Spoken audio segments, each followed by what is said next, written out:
So why don't I formally just greet the two people who I'm amongst, Alan Rucker and Megan Williams, and we're here to talk about the early days of Top Value Television, better known as TVTV, and I thought we could begin by talking about really those formative moments that perhaps begin in New York, but we're already talking bi-coastally to where you were, Alan. Just those, a discussion of where the concept for top value television came from. Was it literally following in the continuum that Radical Software was creating of, theory, practice, and now we need something on the ground to show that Radical Software can come to fruition as a real life concern? You want me to start the answering, Megan? Sure, go for it. It's not a continuum of Radical Software. It's a break from Radical Software. It was a break from everything most video people were doing, because the idea came from, by the way, Michael at the 54th Street Y, is that it, Megan? 92nd Street 92nd Street Y had this idea as he was working out on a treadmill or something of TV. He wanted to come up with a name of something that seemed important, and Top Value Television seemed important, and TVTV was a nice acronym. So that's where the idea came from. And the notion of TVTV that separated it from the earlier video people is that we were serious about making television programming for large groups of people, not just for our friends, not just process television, but actual programs, that looked like programs. So in that sense, maybe we were more conservative than they were, but our sight, what we set our sights on is to compete against, is to prove that we were as good as, if not better than, CBS and NBC and ABC, because they were the only choices then, at going to these big events like the conventions and coming away with new information. And I think we proved that from the get-go, because we just had a different attitude toward what made good television. And Megan, do you agree with that interpretation? Yeah, pretty much. Well, it was interesting because obviously the equipment existed, and there were artists who worked with it, like the Basulkas at the Kitchen in New York, in Manhattan. There were community people who were just helping rural and mountainous communities get access to television through cable television, which was also established at the same time. And then there were people who were just using it for process and kind of, examining their own lives, and people who were just hanging out with it. And I think what we realized was that for the first time, you could make your own television, like really make your own television with this equipment. And you could get it on air through cable television, which had the public access channel, which was, an FCC regulation to have a cable license. So we saw this opportunity, as Alan said, to break out of this kind of theoretical aspect. We weren't artists we weren't video artists. And to really take it to a higher level and compete with the networks, which was kind of phenomenal, to take that on because they were such a juggernaut. And so I think, that's essentially what happened. And Michael and Alan and I shared that enthusiasm for that goal, and then managed to bring in other people. And we all saw the same thing.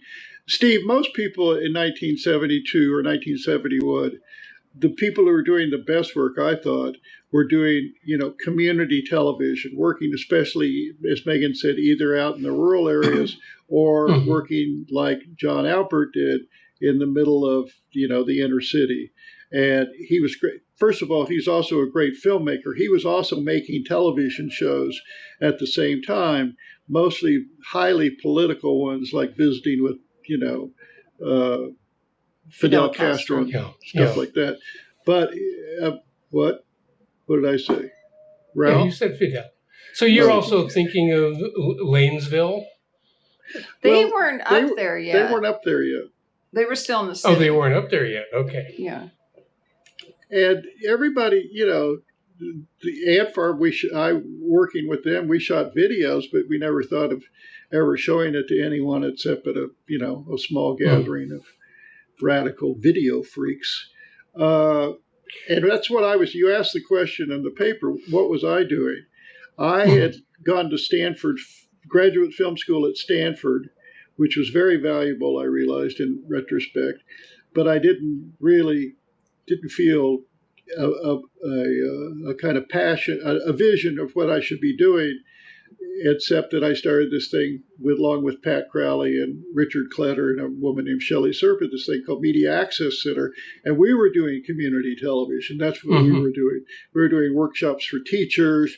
We did a great project at San Carlos High School where we gave a group of white kids, it was during kind of the early there's some kind of integration experiment. So we gave a group of white kids a camera and we gave a group of black kids a camera and said, go shoot your reality. And they came back and it was just frightening that they never crossed. There were two realities that never crossed. But that's what we were doing. And a lot of it was that kind of community television, But we never really made anything that was that good, that you could show on television. When you say community television, was there a cable access channel that you were using, or was this distributed? No, this was really differently, closed circuit or something. Closed circuit, like we were working with, for instance, with teachers, who using video in the classroom, and they might shoot something of themselves or shoot something of the students and play it back for them. It was all instant playback stuff by and large. We didn't have any outlet we may have had public access, but we didn't use it. And was there anyone else doing similar work around you? Because this was really early. Yeah, well, in the Bay Area, in the East Coast, there were lots of people, right? And there was the ant farm. There were other groups in San Francisco. Now, here's where the memory drops off. Okay, Steve, this will be a problem. There were definitely other groups in San Francisco. There was this guy named Skip something. Sweeney. Skip Sweeney. Video Free America. Video Free America. Thank you. See? And he did this thing called the continuing saga of Carol and Ferd, which was pretty remarkable. I mean, it really was great. It really could have been shown on television with a little editing here and there. But no, it was really raw and good. Really, really raw. And I don't know what he ever planned to do with it except, keep well, he would actually keep show Carol. You show it closed circuit, I guess. Yeah, he showed it as a multi-channel installation. Right. I think he has 6 monitors. Right. And he played it, but he also showed it on the TV Lab. Oh, okay. When he did a residency there, I'm pretty sure it was broadcast in New York. In New York, that TV Lab. NET, yeah. Yeah, and there were guys at KCET, they had an experimental video lab. A guy named, what was his name? Bryce Howard. Bryce Howard, sure. Who was a really wonderful guy. We used to go down there and hang around with them, but we weren't doing what they were doing. We were watching him. So, yeah, there were other people, working. And some names I've forgotten. But no one was making shows outside of John Alpert, which was kind of a side to his video business, really. And although he shot video, and what you said, Skip Sweeney was definitely making something that was definitely watchable to a certain extent. It had a storyline, it had a beginning, it had characters, it had a plot, etc. Yeah. So we saw this, as Megan said, this opportunity to do real programming. And Michael had been a journalist, a straight journalist at Chicago and at Time Magazine in New York. And I'd gone to film school, so I kind of had a feel for something that maybe we could do, making a documentary which we called NonFiction Television because we knew we were going to fuck with the documentary form, right? We wasn't going to look like what a documentary had looked like before. And so that's what happened. And the three of us, Michael and Megan, called me and said, "You want to do this?" And I said, "You bet, let's do it." And somehow, Megan will have to fill in the details. We rented an apartment in the marina, and the three of us, because my wife Anne Marie was a little hesitant to jump into this thing, and she was she was an outsider in a sense, but she was doing really good art projects in Palo Alto, working with people, and so she did move in with us, but it took her a while to do it. But the three of us would just get up every morning in this absolute barren apartment, no furniture in the living room, I recall, and try to figure out what we were doing. And, in time, it included Hudson and the Ant Farm and Tom Weinberg in Chicago and the Video Freaks. That's who it really included. And even Megan's sister was going to Antioch at the time. So the first project involved a whole group of kids from Antioch. Yeah. So, and then Maureen Orth came in, and Onda Course from Chicago. She had her Videopolis program going on. She was great. Maureen came in because it's very important to know where the money for TVTV came, that first $15,000 or $16,000, whatever it is. And you may not have read this, or maybe you have, but it's just important that a guy named Obi Benz's name is in lights, because he ran a foundation among other young, wealthy leftist types, really, called the Vanguard Foundation. And he gave us our first $1. And we met Obi, and we met Maureen, and we met a lot of other people through Stuart Brand, because I was associated with the whole catalog. Sure. And that was a really important, connection. And so that's Weinberg, what Megan and I did was raise money. What? I was going to say that Tom Weinberg has had a lot of influence, because he also was helping Ant Farm. He produced Media Burn. Much later, though. We introduced much later, but I think he was already inside that little world and being very productive about it. Well, he didn't know. We don't. Megan and Michael and I have all talked about this. I'm getting too close now. And Tom joined us at some point, and it was great that he did. And he had a lot to do with the setting up of the very first show. That's why he got the nickname Score, because he went down. We sent him. We gave him the mission to go down and find us someplace to live in Miami, a big house, but we were cheap, so we said, "Call us back, collect, and let us know by some code whether you got it or not." And he said, "The call is from Score." And we said, "No, we won't take it," and then cheered because we realized that he had scored, and that's where he got the name Score. He got in the house. He got in the house. But exactly, you're going to have to ask Tom exactly how he, joined up. I thought he was his friend of Michael. Michael's not sure, but along the Chicago connection. No, I don't know. I thought maybe through Onda. I know Michael knew Onda from Chicago because they had worked together at City News Bureau. Because you also lived in Chicago for a spell. Yeah. Megan. Yeah, Michael and I lived in Chicago from 68 to about 70, 60, just for a short spell, 67, 69. We traveled through South America right after the Democratic Convention of 68 for several months, and then went to New York in 69. So I was in Chicago for a short amount of time.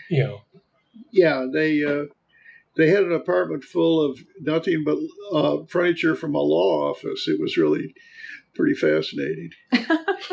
Michael's father had retired or moved and gave us his law conference table and green leather swivel chairs. It's kind of crazy. I was at the University of Michigan at that point, early on, before we started all this stuff. Now, when you made the move to San Francisco, what I always found interesting is that so many of the people who joined you in Miami were actually East Coasters. Yeah. So I never understood exactly why you felt you had to move to the West Coast to why we start moved the organizing? I think we moved to the West Coast primarily to be together with Alan.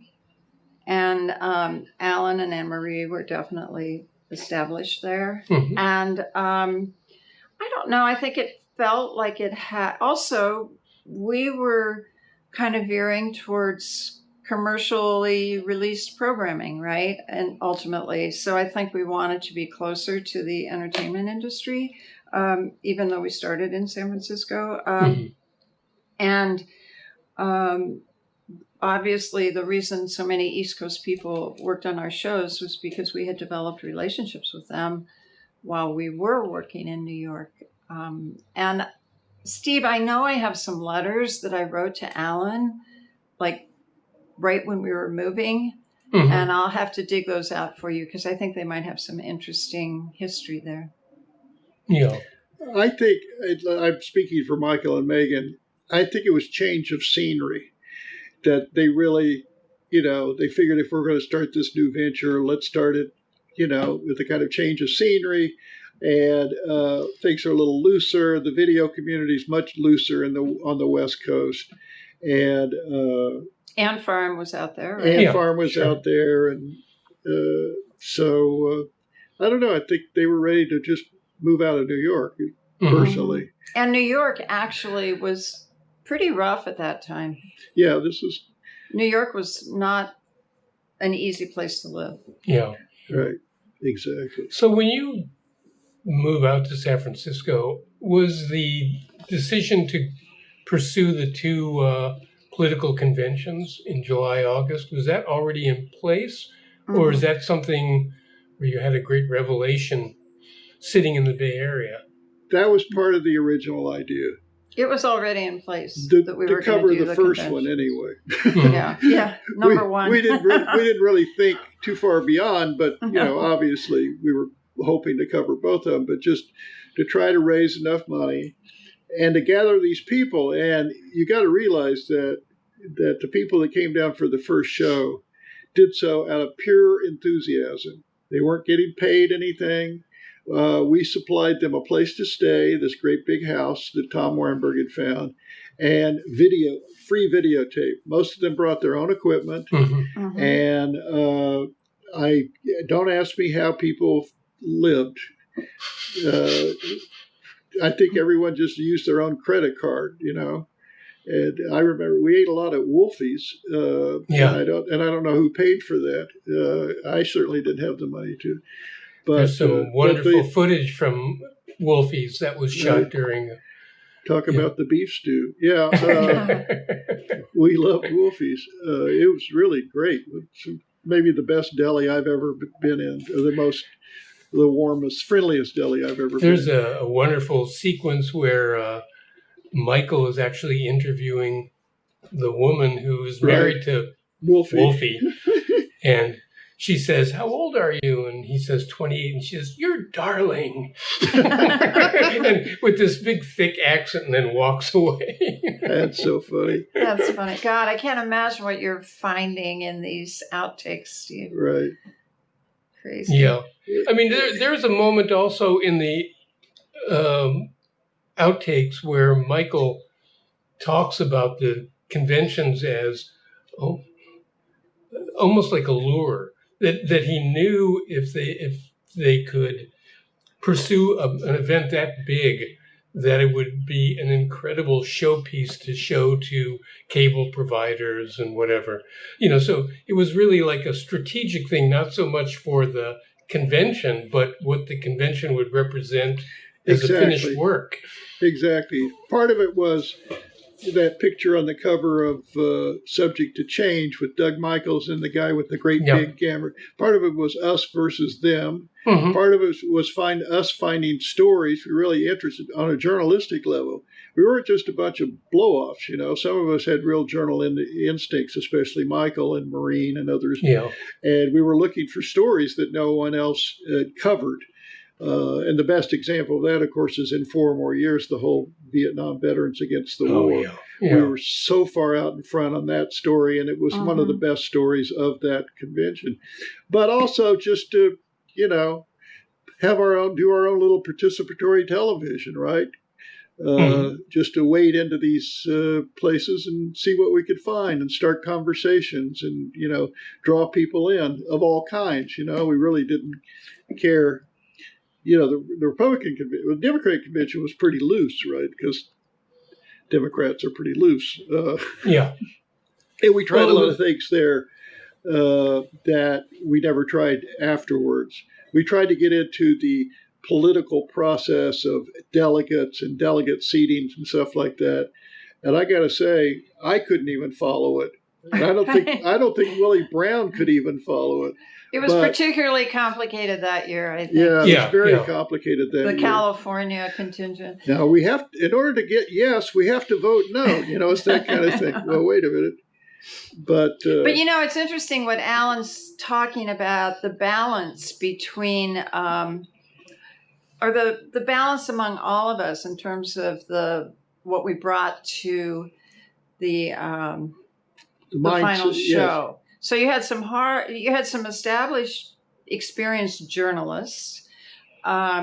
You also had people like Skip and Nancy and Bart Friedman from the Video Freaks who had spent a lot of time just kind of, engaging with people on the street, and they really knew how to use the video camera in that manner and to kind of get in front of it so people weren't quite intimidated by it, or incorporate the camera into their personality, And in addition to that, then I think we developed real storylines that we planned to pursue. Mm-hmm. And then we had a lot of people who tended to just, just kind of come down there for the party and for the nitrous oxide and, hanging out by the pool. And their video wasn't necessarily usable. But they added a lot of cachet, or like joie de vivre to what we were doing. And then we had some real technical people like Perry Teasdale and, Steve Christensen, people Chuck, who could really help us keep this tech together, because that was incredibly complicated, to work with. It wasn't easy. It was really difficult. Right. So it was just this incredible pastiche or collage of people with different skills and who shared a certain excitement to work with this equipment and see what we could accomplish. Right. It created a lot of nightmares for Michael and Alan and I, because we were putting out fires. We were trying to make sure we could keep the project going financially. We were discouraged when, tape that the reel had slipped or something happened, or somebody had left the lens cap on or something. Yeah, we had a certain amount of that, which a was lot of really amateurism. difficult. Well, you had one porta-pack, for instance, that had incredible tube burn on it.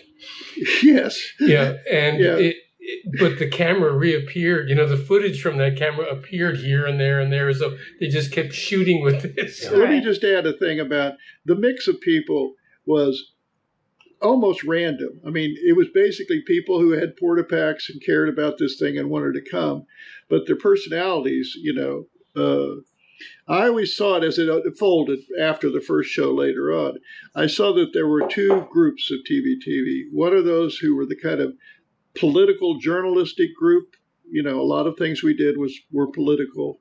And the other were what I would call the cultural anthropologist group, which I think I fell in more than the political group. I mean, the most exciting thing to Hudson, I think I've said this to you, when we were at the Democratic convention, that's the first one, is George Wallace was there, and Tammy Wynette and George Jones took their bus in, and Hudson and I were really excited. And when Hudson and I were talking about this, when we went to see them, Hudson didn't say, why do you support George? The first question wasn't, why do you support George Jones? It was, George Wallace. Tammy, how much did you get from, you sound a lot like Wanda Jackson, one of the original country singers.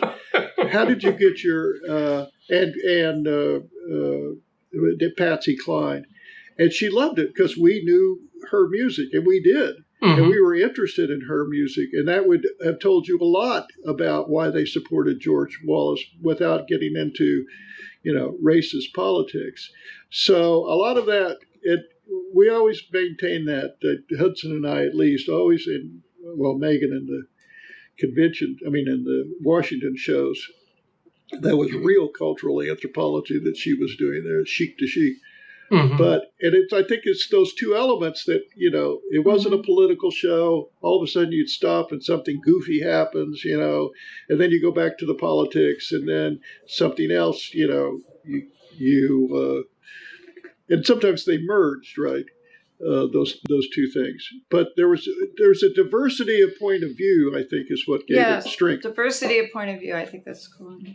What also emerges from the source footage is that there are a number of moments when you're having meetings, it's you and Michael and Megan, sometimes Tom Weinberg, sure, talking about how to deal with assignments, who gets to go out, who doesn't, right, who's good at it, who isn't, and it's chaotic in these discussions, and there's a lot of crosstalk and disagreement, right. And then you have footage where you go into the network facilities and they show you their flow charts. Right. And it's like incredibly peaceful. And right. That's we funny. can do this and this and this and this, and we've got this all figured out. And then it's back to the house in chaos. Oh, that's funny. That's real funny. So I always thought that there was a second documentary to be made, which was really about the chaotic ferment that's behind all of this. Well, it was really ideas and people bouncing off walls, monkeys with video cameras. We figured we got enough people down there, and we shot enough of them, we'd end up with something. And we did. A film crew, documentary or otherwise, is structured like this. From the top, there's a director or a producer director, and everyone takes orders from there. And although we did try to create some kind of communication between everyone, we were much more set up like a TV station where it's the reporters in the field that are actually doing the work, and the information comes in and gets, rearranged. So we tried to make it as loose, as chaotic and as orderly together as possible, if that makes any sense. There's a sequence on the same reel that is in the preserved tapes, in which it begins with a nitrous party. That's good. And Jim Newman taking nitrous oxide for the very first time. It's great.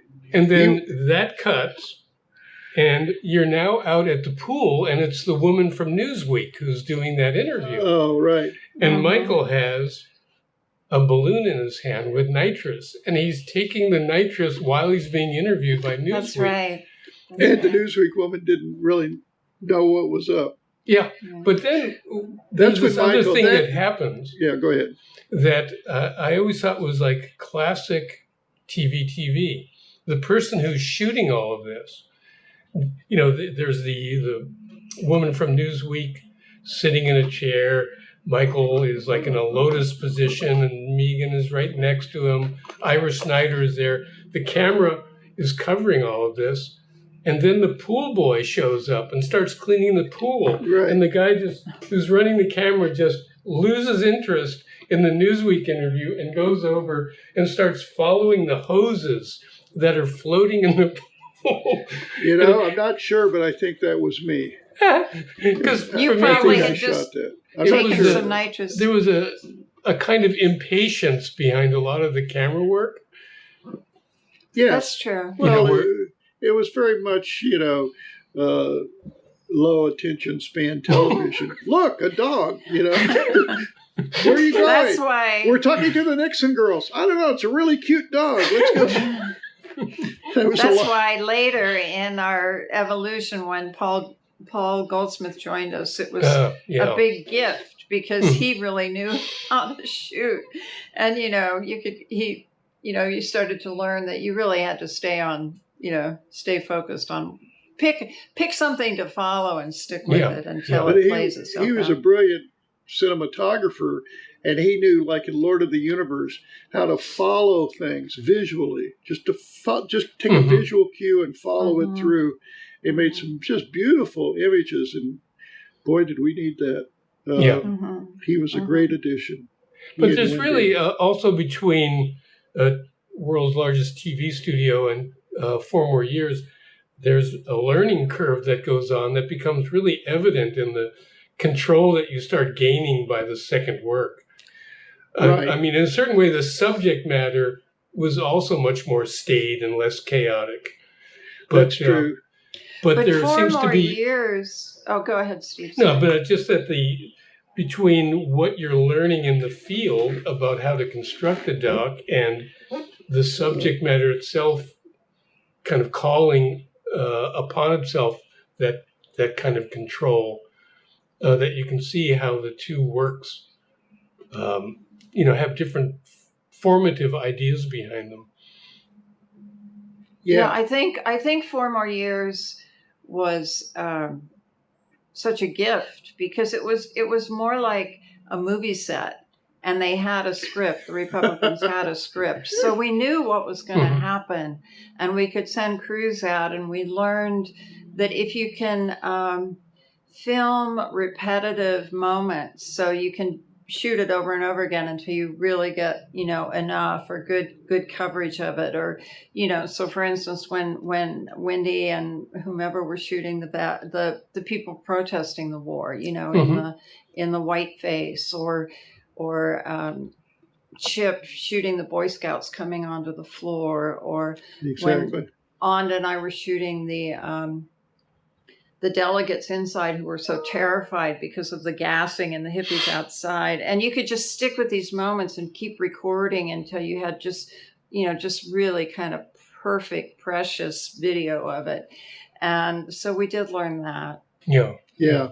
And we learned that we had to really stay away from abstract, complicated political issues. If we couldn't shoot it, I mean, we were best. 4 more years is probably, if you really go back and look at it shot by shot or sequence by sequence, is probably a handbook for everything we did after that. You could probably find a reference to everything else, because we did really learn a lot from the first thing. I'm just thinking of this wonderful sequence in 4 more. Is it okay if we talk about 4 more years, sure. Steve? Okay. Yeah. To us, it's just all one big mess. In 4 more years, there's this wonderful edited sequence, and probably Michael and Megan did it, or I don't know who did it, maybe Wendy, where the Vietnam vets are coming down the street. We then shoot to the congressman who likes the Vietnam vets but couldn't get into the building even though he was a U.S. congressman. And then we cut to Hudson and I talking to a guy who said, "See those guys? They were all hopped up. The other guys died because these guys are all hopped up." It's a great thing. And then we cut to another sequence, which was me and Maureen talking to these mothers of soldiers or mothers of something. And they were going, "I don't think they'd hurt us. I don't know. I think they're disgusting." But it was just like one long conversation. And somehow we knew how to weave that together in the second show. We really didn't know how to do that in the first show. And so at the same, and we did it again in another sequence where Megan they're shooting these frightened people going into the assembly, and I mean for the final night, and all these people are outside, protesters. And I, because of my connections, get on the bus with the Oklahoma Republican contingency, and all they want to do was to hold Jane Fonda, lock her up. They wanted to get Jane Fonda for treason. Remember that? And it was just, I felt that moment. I thought that we were really in the culture of these Republicans on that bus in that closed space where they felt they didn't think of me of anything. That they probably didn't even know what I was doing there, except I had the same accent, so it was okay. And so we really learned how to create extended moments, narrative moments in the second thing that we didn't know how to do in the first thing. And it was trial and error, narrative moments. You like Yeah. that, Megan? Narrative moments? I like that narrative moments. Yeah. Visually and Yeah, and as Megan audio. said, and the second thing, like those faces with the white faces thing, I would have never, for instance, I or none of us except for the people who shot it would have ever thought of doing that.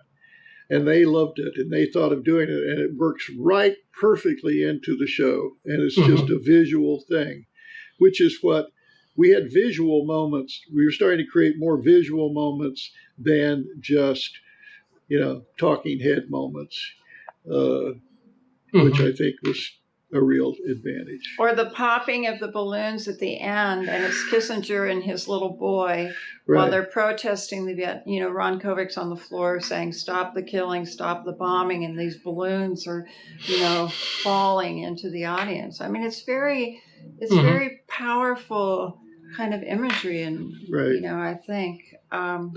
Anyway, that was 4 more years. Oh. Do you want to talk about 5 more years? What else do you need to know about the beginning? Yeah. Steve, ask us what you want to know. Let's see.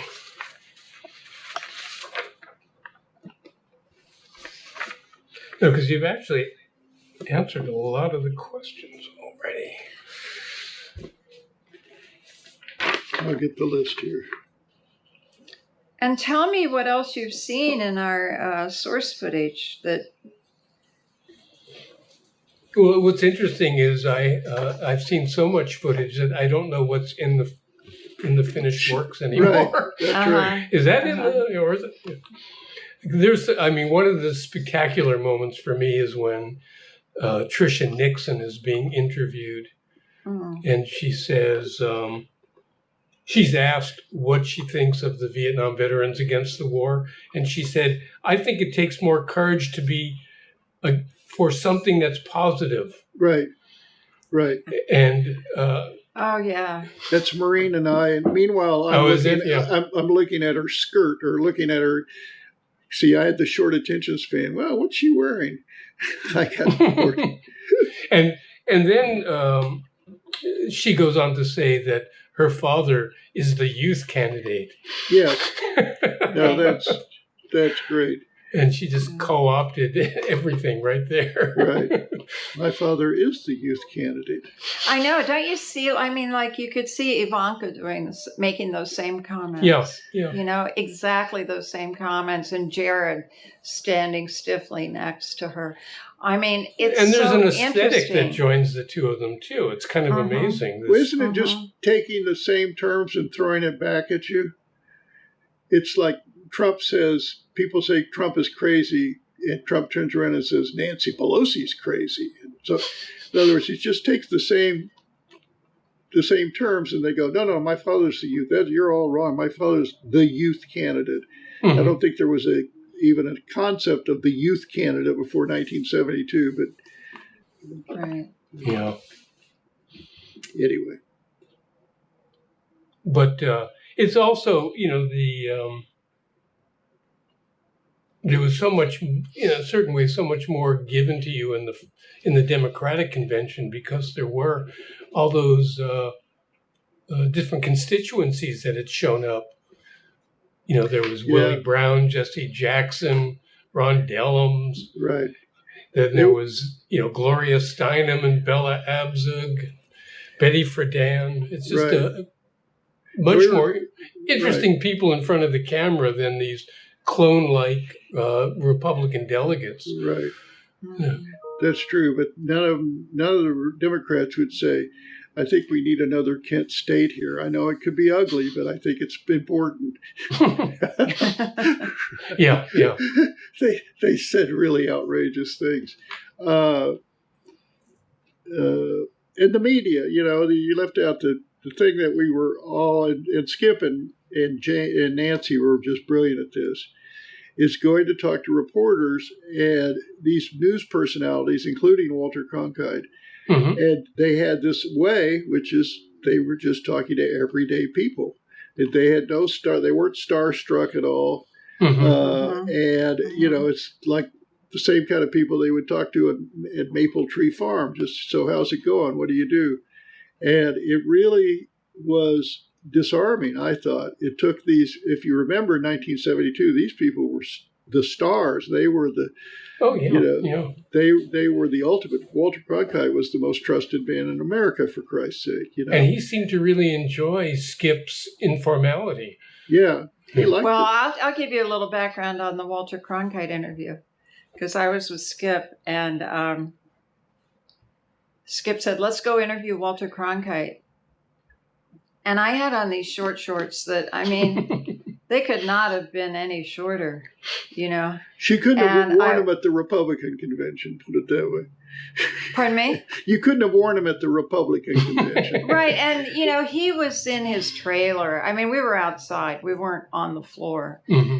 And so I knocked on the door and I said, "Mr. Cronkite, could we have an interview with you?"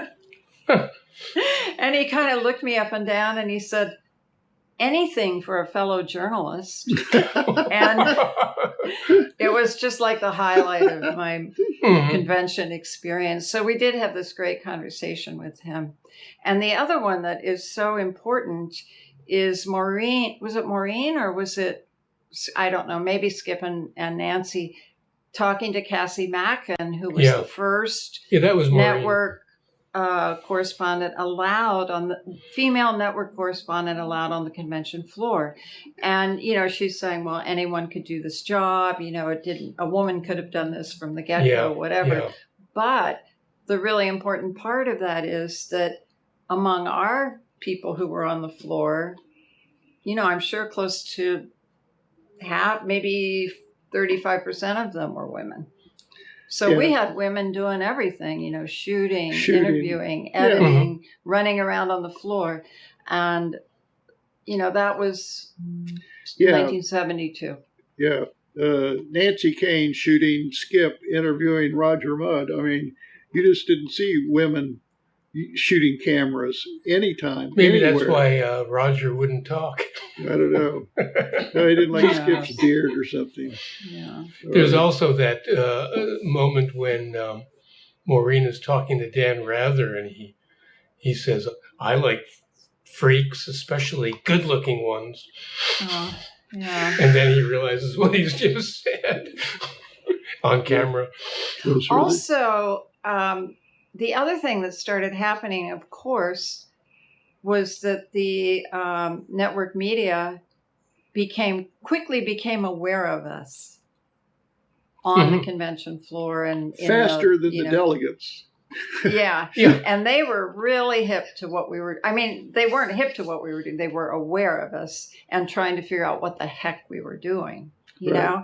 And I think there was a little bit of curiosity and at the same time feeling a little bit threatened and, kind of outraged. Like, this is our job. We're professionals. We worked hard to get to this position to be on the convention floor. And we're running around, in short shorts. Well, there's a lot of really nice outtake footage of your different crews encountering some of the network crews. Right. And they're just really fascinated by not only the cost of the equipment you're carrying, but that it's not as backbreaking as the stuff that they're carrying. Because those guys they probably had a couple 100 pounds on their backs. They were real horses, those guys. Yeah, and there was a real interest, almost seeing the future. A jealousy that you were not killing yourselves to do what they were doing. So there's some journalists like Cassie Macken and others who liked us. They felt kind of maybe connected to us in some way, were very friendly. And then there are others like Roger Mudd and Mike Wallace. If you look at the Mike Wallace interview, he's skeptical of it the whole time. Skip asked him about advocacy journalism. He says, no, we don't do advocacy journalism.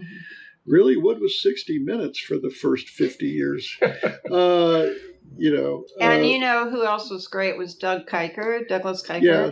And remember, he told us how to deal with tear gas. Right. And you take apple cider vinegar and put it over your face. Mm-hmm. Some of them were like that. They felt like we were friendly brothers. sisters of the. Mm-hmm. I looking back, and this is a silly thing to say, 50 years later, I just wish we'd done a better job with the George Wallace people, because they were a really fascinating subculture that we had one woman who came by and she was really nice, but we didn't really get into that as a different culture than, the McGovern people. And I just think that was an oversight. It's probably our own, kind of political lens.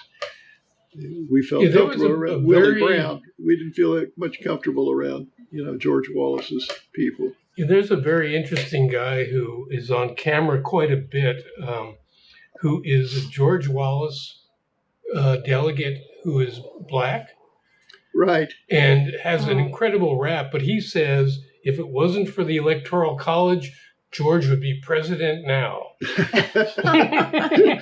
Interesting. Was he kind of a tall, wiry guy? No, this was a husky guy. Oh, okay, different. Really well-spoken, really. The black delegate, right. Yeah, really powerful. And everyone, there were all these other Wallace people who would kind of be drawn to him. He was... Right. Anyway, but... Steve, have you guys digitized and watched everything, or what's the status of all A couple of us have watched all of the first two docs, and I haven't looked at the Gerald Ford stuff yet. I meant the source material. Yeah, but I've looked at all the source material for the other two. That's great. I wonder if there's source material from each of our shows or just those early shows. I don't know. I stored it all. And I think there's source material from other shows. Really? I know, for sure. We recycled a lot. But I can tell you about one of my very favorite sequences that I found. It's 4 more years. I think the convention has just ended, and there's a party out by the beach, and it is filled with old retired people who all seem like they're Jewish. Right. And there's a guy, an older fellow, who has a record player, and he puts on an Al Jolson song, and he lip syncs an Al Jolson song, which is interesting unto itself. Pretty wow. fun. But then his song is over, and up to the mic comes Ed Sanders from the Fugs with an auto harp, and he sings this really raunchy kind of chanty song to the same crowd about Nixon's killing people. Right. And occasionally you get a reaction shot from the crowd, and they're all like, "Who is this?" And it's just, I love Ed Sanders, so this is just stunning footage to see. Allen Ginsberg is at the same gathering. A couple other people. It's quite a gathering, yeah. And there's a number of occasions like that, with just an incidental shot of Ginsberg or Norman Mailer, that would all be kind of maybe fun to create a little compilation out of just. Well, I got to tell you, that John Lewis footage was fantastic. Yeah. And it's so historic. It's really valuable footage of him saying, those young Republicans, they make me sad. Yeah, someone else says, what do you think is going to happen to these young Republicans? And the guy says, they're just going to become old Republicans. I thought one of the young ones was Karl Rove, but I don't know. I'd have to look at some. Karl Rove?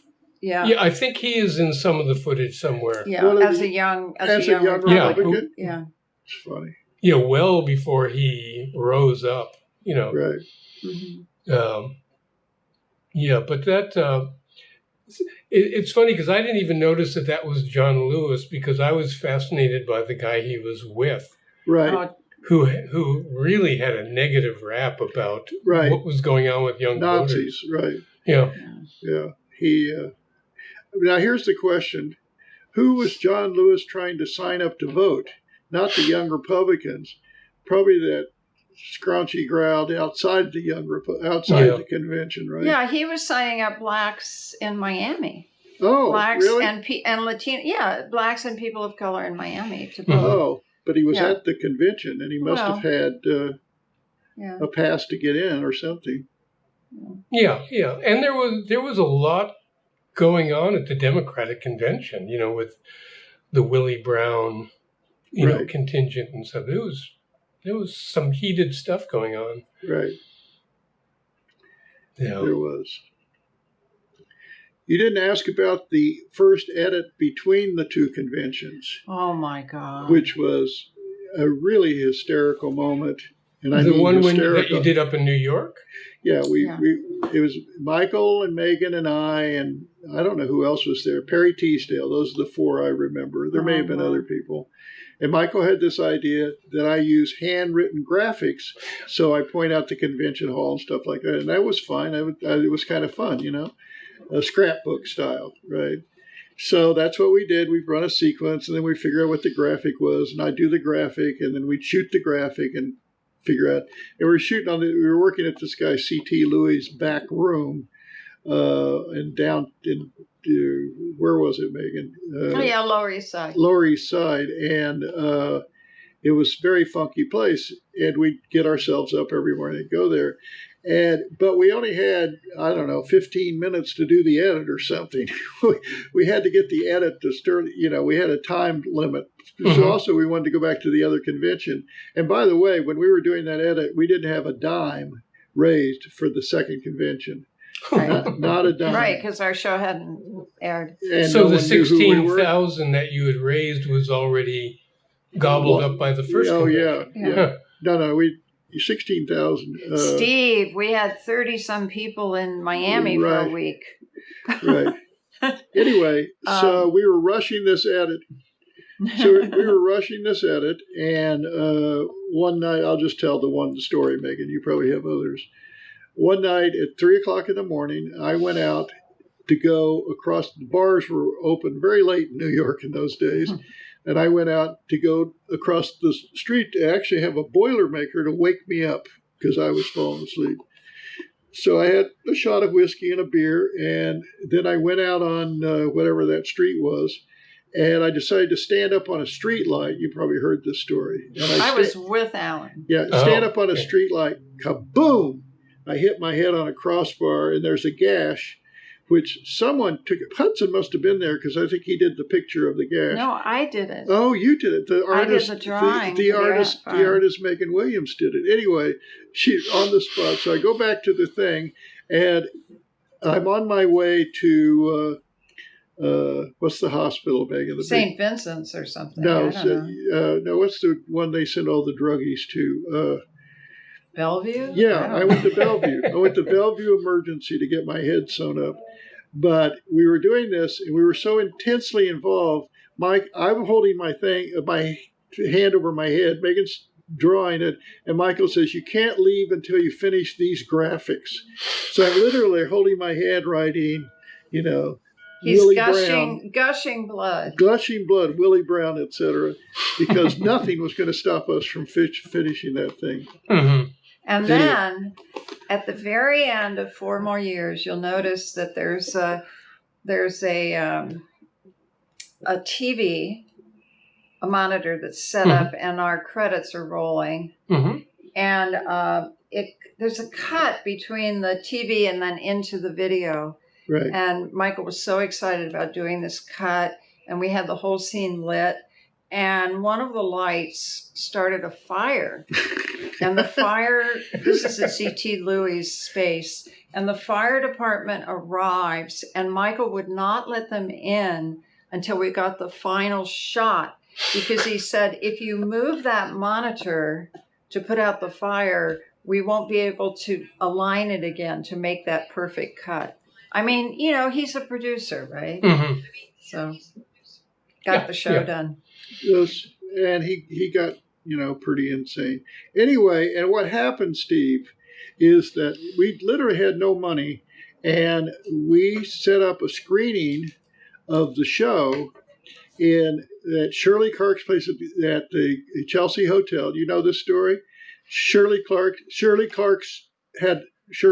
was, Wendy Clark's mother, famous screenwriter, really great filmmaker, and she had the penthouse at the Chelsea Hotel, which had an outdoor garden and stuff. It was a really nice place. So she said, "Fine, you can show the video here." And she added a certain prestige to show the video at her place. And John O'Connor, the TV critic of the New York Times, came by and watched it and wrote a really long piece about it, a very complimentary piece. And that's why people gave us money for the second show. If it hadn't been for that piece, and later on, Renata Adler wrote something for the New Yorker, but it was that single piece of that critic, John O'Connor, that we got other, the people, the little foundations that helped us, and Sterling Manhattan Cable and stuff. And so, did you have the same requirement to get 4 more years within 2 weeks?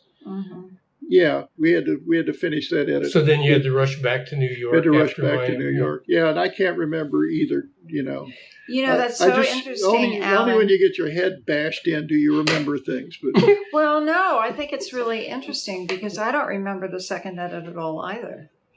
And I don't remember the 4 more years edit. We were there. We were all there. Yeah, we stayed at the Chelsea Hotel. We stayed at the Chelsea Hotel, right? And I remember the first edit so clearly because we were so under the gun to come up with something, Right. But the second edit happened at the same place. I mean, it's the only thing, you could only do this in your 20s. There's no way today. But I heard that there was also a 90-minute cut of the 2 works put together. Well, we made a deal with the Westinghouse, and I have no idea how that came about. The Westinghouse owned 5 stations. They were a station group, right? And at that time, they were a very powerful station group. And they didn't want to show the 2 tapes together. They wanted to have a combined 90-minute show of the 2 tapes. And we put that together again, and you have to ask Michael or Megan about the details because I don't remember how we put it together. But that was the biggest audience that we had for anything, those 5 stations. And that was also like a really important moment because Westinghouse's technical broadcast standards were different from cable television. They were higher. Much higher. So the only way we could get that edit from the half-inch masters to broadcast in the Westinghouse system was we managed to find somebody, I don't know if it was Perry or whomever, Perry Teasdale, managed to find a standalone time-based corrector, like a black box, a Grass Valley standalone time-based corrector that they could run the signal through that brought it up to the level that it could be broadcast. Yeah. And, as John Godfrey says in the documentary, so it took, shitty technical tape, broadcast and, made it into acceptable shitty technical broadcast. But that was broadcast. That was broadcast TV.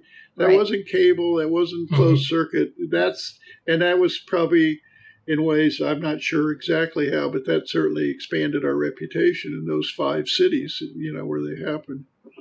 And KCET, by the way, ran both convention shows too.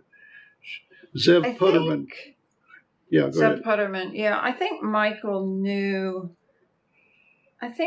had either knew the Westinghouse. Yeah, I think he had a contact. CEO, I don't know what. Or maybe Tom Weinberg. I mean, Tom Weinberg had. I'm not sure. Tom Weinberg had media contacts, so he could have. So, do you want to say a little bit about that time after 4 more years when you were then preparing to do Lord of the Universe, which would not be the big extended crew consortium that you had earlier, when you were starting to model a more efficient kind of grouping? Sure. After the conventions, we had no idea what we were doing. We didn't have any money. We didn't have a next project. And it was, it was a good year from the end of the conventions till the beginning of the Lord of the Universe. In that interim, Tom Weinberg and I had an idea called Adland. And so kind of cherry picking people who were interested. We shot all this stuff in New York mostly, and in Los Angeles mostly, a little bit in San Francisco, and put together Adland, which a lot of people weren't involved with. Michael and Megan weren't involved with. Hudson was only, or maybe they were, peripherally involved with. So, and it really ran on, the station in Chicago was the big outlet that Tom had. And that was fun, and it kept at least me in contact with people like Skip and Nancy and stuff like that. But we didn't know really as TVTV, as the whole group, we didn't know what we were doing. And the idea just came. It's actually Doug Michaels told it to me, and I told it to everyone, and I get all the credit for it because Doug Michaels isn't alive anymore. And it was, the perfect idea. And that's when we got WNET involved, and they're the ones that helped us put that together. And that group that went to, it was still a ragtag group that went to Lord of the Universe. Maybe it wasn't as ragtag. There weren't, I guess everyone probably there had direct video experience, or had worked with us. So maybe we picked out the people who we wanted to go. But it was still a large group, and we rented a large house again. It wasn't quite as big as the convention group. I mean, I guess, Deirdre Boyle did a good job in her book of putting all the credits at the end of each show, so you know who worked on which is really important because things came from everywhere. Everybody made a contribution. And I guess maybe we were 2 years older and a little less crazy, and we weren't doing nitrous oxide because we were dealing with people who were genuinely out there, right? These gurunoids, as we call them. And I guess we wanted to stay as sober as possible. But, and again, we were, pushing the tech. I mean, we had the first color, three-quarter inch color deck to record on, which Paul, shot using that of the staged events featuring the guru. And I think, Alan, was that the first time we had the Tibicon, the low light tube in the camera? No, I think we may have had that before at the conventions, but we used it a lot there. But what really made, I have to say, I mean, everybody made a contribution. Everybody has their moment at the Lord of the Universe. But Paul made the show, shooting both color and black and white. Paul shot such wonderful stuff, both on the stage, which was not easy to shoot in that arena, in that place. It really wasn't camera friendly, We were the only cameras there, except for the guru's, I guess, his own stuff. But Paul shot all of that stuff, plus he shot a lot of the stuff outside. And some of it is the most, I don't know if you remember in the world, the kissing of the lotus leaves that the guru had touched.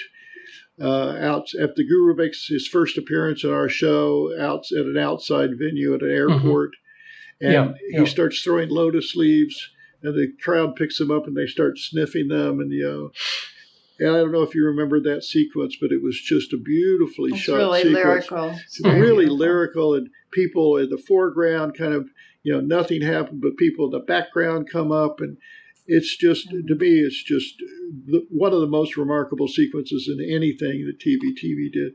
And without Paul, it wouldn't have happened. I mean, Paul was just, and Wendy too. Wendy was great, always great. I don't want to leave her out.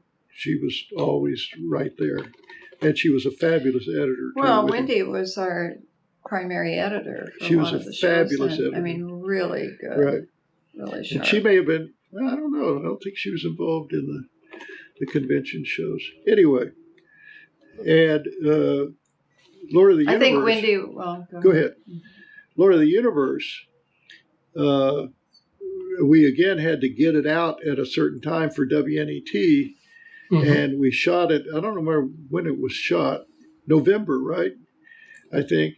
And Megan and Michael and I spent Christmas at WNET editing the thing during that whole holiday. We never went anywhere until I had to leave toward the end because my father-in-law had passed away in Chicago. And while we were there, someone, and it again may have been Tom Weinberg, I can't remember. I think it was someone else. We got in contact with these people in Ann Arbor who would tell us exactly what the knowledge was. So we went back and I shot that leaving the funeral of my father-in-law on the way back and it really was an important thing. Yeah. And probably if I hadn't been in Chicago, we couldn't have probably figured out how to do it so quickly. Anyway, it was great. Anyway, are you learning enough here, Steve? Yeah, and you continued trying to understand large systems as media events. Because you did the Super Bowl, you did the Oscars. Well, we weren't. We both can speak to this. The thing about about those events is that they had a natural beginning, middle, and an end. So it didn't test our overall narrative storytelling ability to tell you what's going on, because it could tell you there was a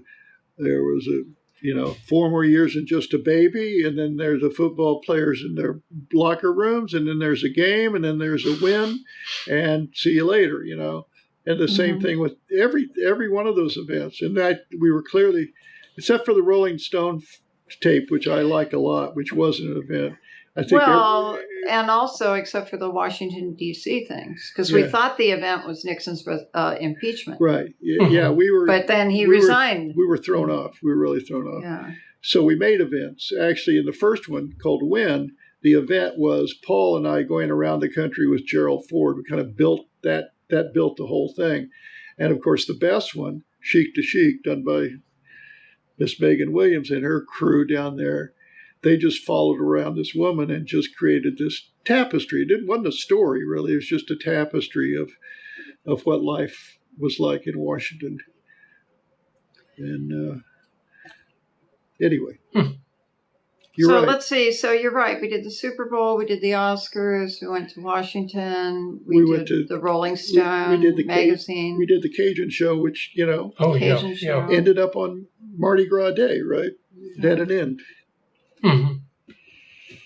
And then we decided for some kooky reason to get into fictional television. But even before that, we had money from WNET. And and I don't know why we did this, we said, let's do a series of separate projects, not a group project. Yeah. So Megan found a boxer, and Eleanor Bingham and I shot Jane Fonda and Tom Hayden. And I don't know, Elon went after looking for Richard Nixon or something. In San Clemente. And it was the stupidest idea we had because we were nervous because we didn't have a next big event. So rather than waiting on it, which is what we should have done, waiting till you find the event that was TVTV, tapeable, we kind of rushed in with these little projects, and that was a huge mistake. But then we recovered by doing the Oscars and the Super Bowl, but still it was a waste of time and money. So we made mistakes. And we can end on that. Okay. Yeah. What do you think, Steve? You got your goods here? Yeah. I am going to talk to Michael in a week. Yeah. Okay. I know. He said he was excited. I talked to him yesterday. I said, how did Tom Weinberg become part of the group? He said, I don't have any idea. He said, you have to talk to Tom Weinberg. Yeah, well, basically, you're going to talk to 4 or 5 people, right? You're going to talk to Hudson and Michael at least, and hopefully Tom. And Skip. Skip, and then figure out who's telling the truth. Yeah, and I'll probably talk to Chip and to Mr. Cousins. That's cool. Because Michael lives just a couple miles from here. Michael Cousins? Yeah. Really? He's up in North Oakland, the very beginning of Berkeley. Yeah. Well, still has a practice. Chip, God love him, can tell you a lot about what went on the floor in the convention tapes, and he also worked a little on the Badland. And I don't know, when did he drop out? Maybe it was after that. He has some very nice footage in the outtakes. There's a scene where it begins, I think, maybe in your office at the convention hall, and he has an image of Willie Brown that he decides he wants to have autographed. So then the camera follows him through the convention hall, through these big crowds. Right. Looking for Willie Brown. Finally, he finds Willie Brown. He walks up to Willie Brown and he says, "Could you autograph this?" And Willie Brown says, "You got a pen?" And Chip doesn't have a pen. Oh, right. Oh, that's very funny. Well, that one sequence of Chip in the world's largest TV studio where the guards stop him at the top and TVTV. You heard of TVTV? TVTV.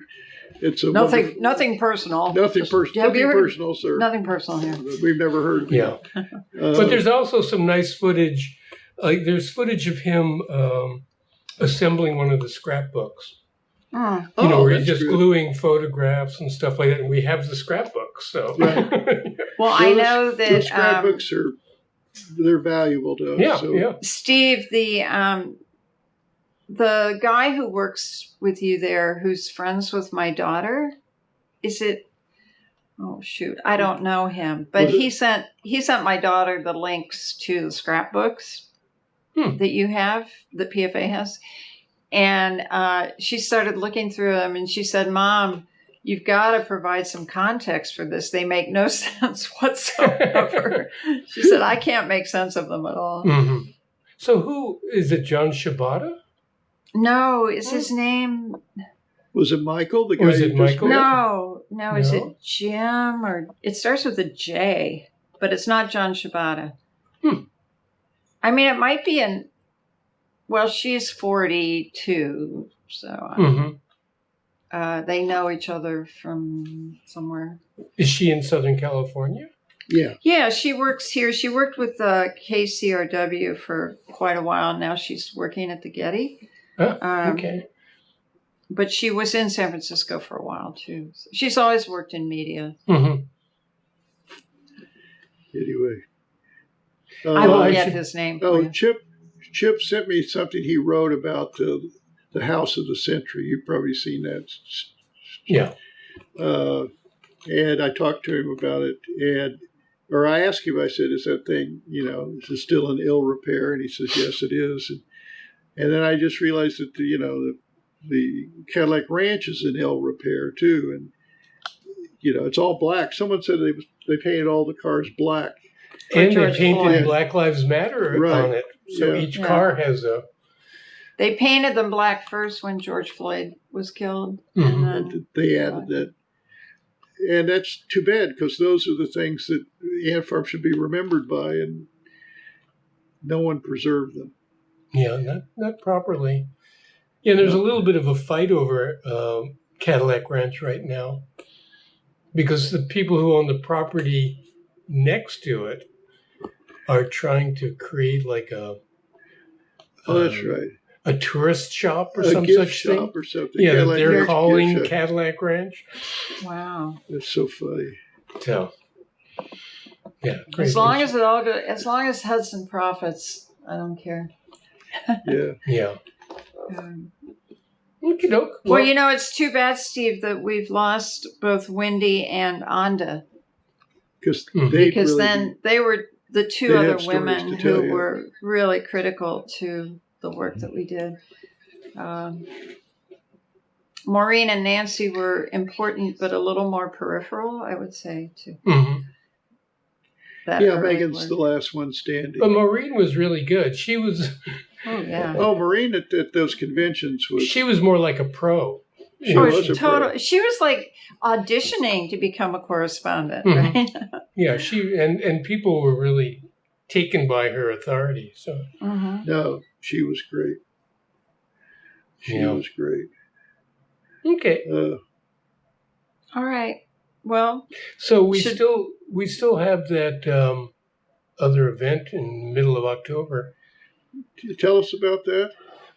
You know, as far as I know, I haven't talked to anyone in a while, but you know, they want to have that program where they will stream 4 more years, Uh-huh. and then there'll be kind of like a live conversation before or after. Well, I don't even have the exact date for it yet, but it'll be mid-October. well, when's your book come out? It's It hasn't At the- come out, has it? no, it's at the press right now in Belgium, and Right. the books physically don't come back until September. I think formally it'll be released in late October, early November. Really? This year? Yeah. Oh, that's great. Be sure to reserve us a copy Yeah. or tell us where So to get we're just starting to gear up on this thing called marketing. Right. what is the title? Well, it's about media burn specifically. Oh, great. So it's called Media Burn and Farm. I can't even remember my own. And the Making of an Image. And Farm in the Making of an Image. It's great. Good. It's That's great. perfect. That's wonderful. At least And that'll be preserved. And it has around 120 images. Really? Well, you don't have an ant farm event without a lot of images. Yeah. Well, it's also that, at the archive that the museum has, they say, Ant Farm saved everything. I know. Every bit of correspondence, I know. every, They were every decal, every rubber stamp. every That's great. postcard art. Yeah, so every- the book has things like the letter to the Cow Palace, agreeing on the rental rate for the parking lot. Oh, that's so great. So, Yeah, they did. They were good at that. They saved everything. yeah. Now, so you're saying, so Tom Weinberg produced that? hmm And he Uh-huh. gave, I think he gave them the first couple of $1,000. Right. And then he took back the name, which. But And- he claimed he had the name before and that he wanted to use it again. I didn't think that was a cool thing to do, but who am I? yeah. Who am I? I'm No, not but he the- definitely came up with the term several years earlier. So, Yeah, I know. Media that. burn? Oh. Yeah. Yeah. Yeah, but then it became attached to that wonderful event, hmm wonderful, goofy event. But he came on board, in the beginning, Media Burn was supposed to take place in Houston. Uh-huh. And they were invited by this Chamber of Commerce Art Festival to do some kind of performance. Right. And that's what they proposed. And then Houston just would have nothing to do with it. No So- burning televisions here. Yeah. Well, actually, what Doug proposed was jumping the car over a freeway. Of course. Well, What he really wanted to do was Media Burn Evil as a Knievel. No, he wanted to do it as a hoax. So they would build the car, they'd build the ramp, they'd do all the PR, but they would never actually do the jump. Right. So they would create everything up to that moment as a hoax. And they Well- weren't telling the festival that either. Right. This, it worked out much better than I think. My sister is one of the shills outside of it, Yeah. right? Isn't she Yeah, she's selling identified. T-shirts? She's Yeah, she in one was of the great. photographs, and I have her identified. Yeah, I saw the video of her. That was pretty Mhm. cute. They're selling Cadillac Ranch, Media Media Burn Burn t-shirts t-shirts. at the Media Burn event. Yeah, Yeah, she and and Seal. those I guys think knew was- merchandising. Yeah. Well, there's that great moment where someone's wagging some dollars in front of the camera going, "There's money in media burning." So, We never sold merchandise, maybe. We could have sold TVTV t-shirts. We sure could. Yeah. I think it's too late now. No. and it was a handsome logo. handsome logo. Yeah. Hudson could have made up a nice. Well, what are you going to do? It's never too late. Hudson will have some great stories. Okay, are we done? Yeah.